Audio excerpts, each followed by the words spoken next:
Buenas tardes para todos. Esto es a título personal. Bueno, hoy vamos a tener algunas reflexiones diversas sobre los diferentes hechos que se han dado a nivel nacional y uno en particular a nivel internacional que es importante aclarar. Como siempre digo, la idea básica de este programa fundamentalmente es el de traducir un poco los códigos en los cuales se brinda la información en muchos casos y en otros completar ciertas informaciones que muchas veces se ven truncadas por intereses que si bien uno conoce, ya en reiteradas ocasiones se he enumerado.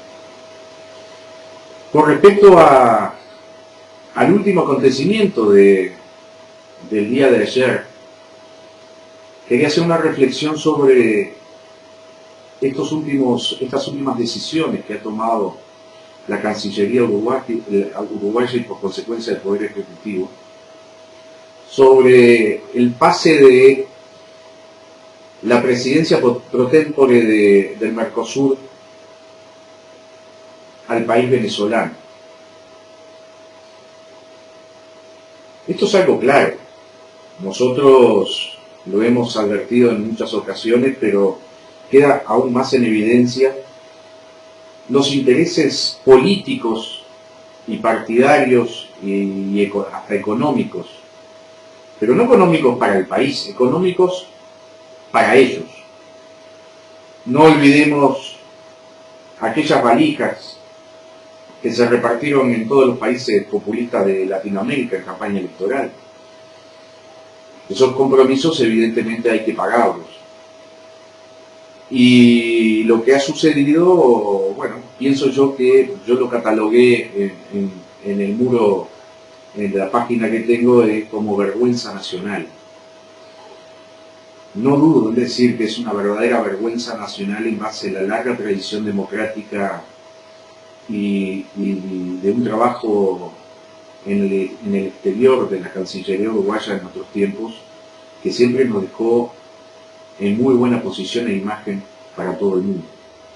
Al día de hoy, poco menos que somos el hazmerreír de la política internacional en base a las decisiones, desde pasando por el vergonzoso acontecimiento de los presos de Guantánamo, somos noticia en todo el mundo como que trajimos presuntos terroristas y no fuimos capaces ni siquiera de controlarlos, siendo ahora más que nunca una amenaza mundial.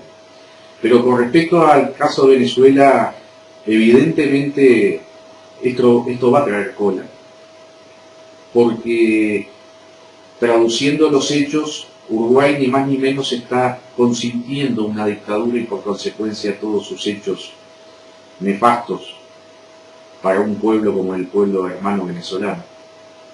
Y que el no declarar o no aplicar la cláusula democrática en este caso es realmente preocupante, no solo por la imagen internacional, sino por lo que uno puede avisorar, cualquier persona en realidad puede avisorar justamente, que es los intereses comunes, los intereses políticos comunes. Entonces, si hay algo que yo siempre he dicho es el de que Venezuela ha sido el pionero en poco de los cambios, los verdaderos cambios que pretendía para su pueblo.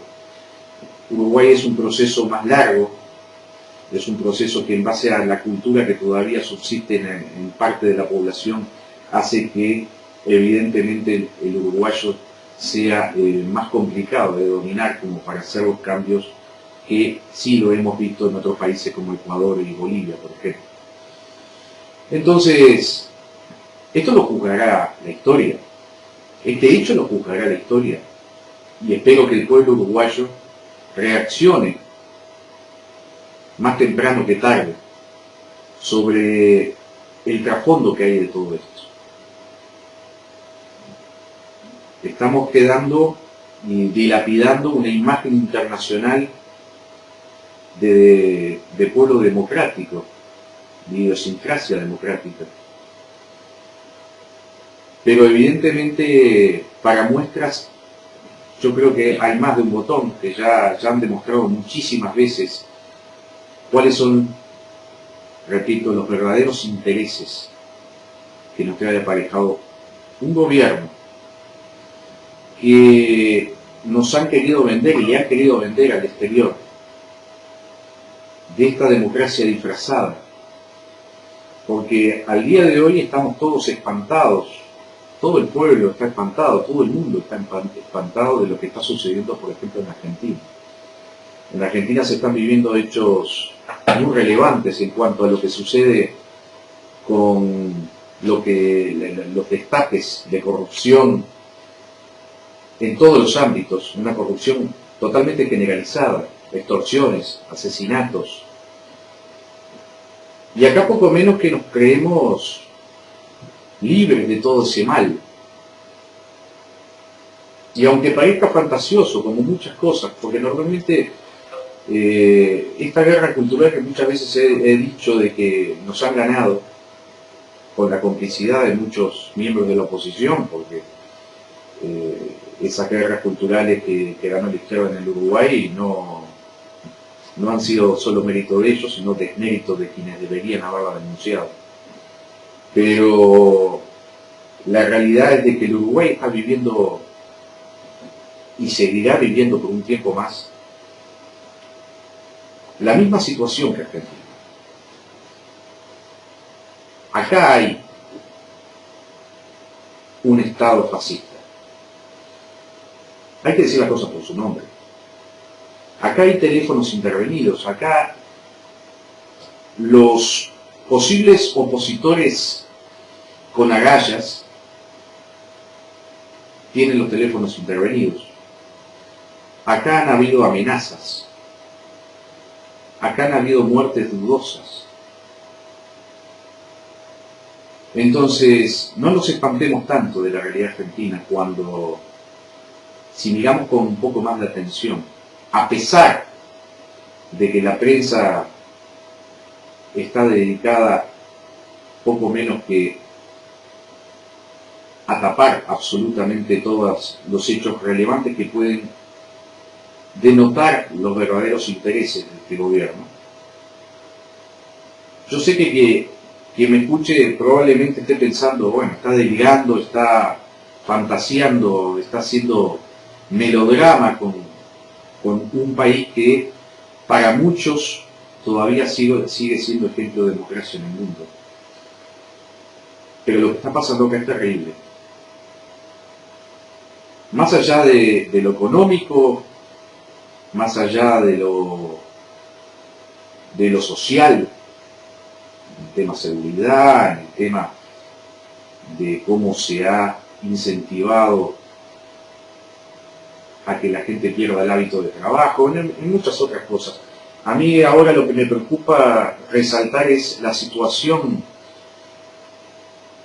de un Estado opresor, en el cual muchos estamos intervenidos, poco menos que creyendo que somos algún tipo de amenaza para el Estado. Para los únicos que somos amenaza es para la estrategia de la izquierda en el Uruguay. Vuelvo a repetir, muchos estarán pensando que son fantasías. También pensaban que eran fantasías y locuras las de Lilita Carrió en Argentina, cuando denunciaba con una valentía inusual, por lo menos para el Uruguay. Pero que lamentablemente acá no tenemos. No tenemos representantes ni tenemos periodistas que hinquen el diente, pero no en la corrupción de bajo nivel. Estamos hablando de corrupción de alto nivel, corrupción a nivel de los más altos cargos de este gobierno. Lamentablemente no conseguimos avisorar un cambio a corto plazo en cuanto a la conducta de una oposición que, vuelvo a repetir, tendría que estar atacando sin piedad.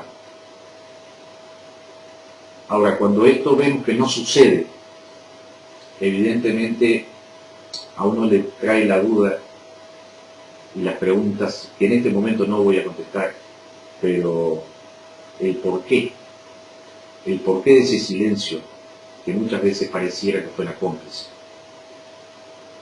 Acá hay que tener lo que hay que tener. Acá hay que tener agallas y un poquito más de amor a esa palabra llamada patria, que tan banalmente se ha usado. Es muy triste ver cómo esa bandera tan hermosa que tenemos, este país tan hermoso que tenemos, tan pocos lo honren. Porque atrás de esta maravilla que algunos nos quieren vender, hay un país enviciado por la corrupción, a todos los niveles. Y que lamentablemente muchas veces no toca exactamente, exclusivamente, el gobierno de Cuba. Pero ahora está como institucionalizada. Hay muchos campos regalados, hay muchas estancias, casas, hasta yates. Qué bueno sería que algún día surja alguien que tenga las agallas de presionar con lo que hay que tener para saber exactamente, en una investigación profunda, de ciertos enriquecimientos de nuestros gobernantes. Pero lamentablemente, evidentemente, hay mucha gente que está intimidada porque estas personas que yo nombro también saben de estas muertes dudosas que han habido y accidentes dudosos. Está para el que quiera verlo. El que realmente descifre muchas de las noticias que se dan en este país se va a dar cuenta de que por lo menos da para preocuparse.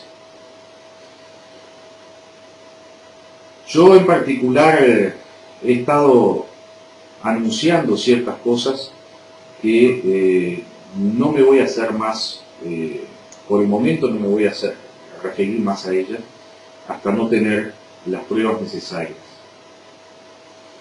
O sea, acá en este país lamentablemente no solo valen con pruebas que en un país serio bastarían.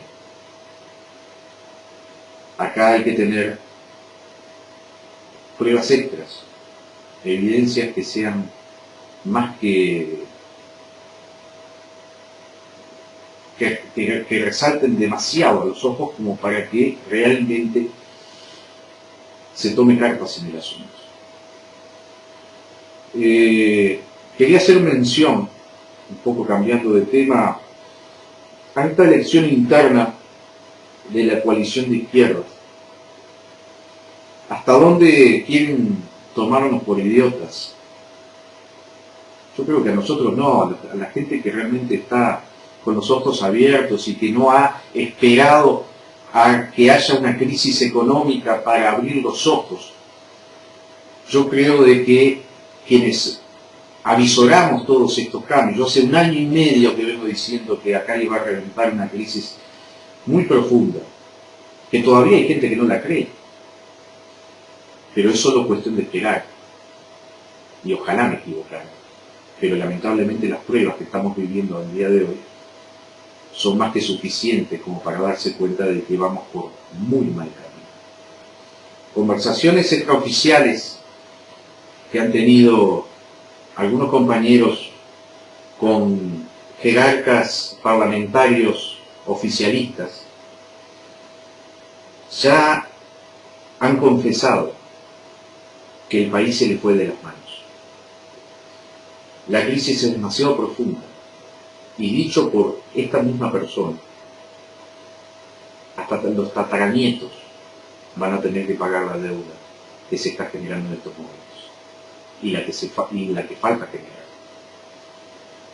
Es muy triste andar por el interior como anduve semanas anteriores y ver tanta pobreza, ruta, infraestructura destruida, fábricas cerradas.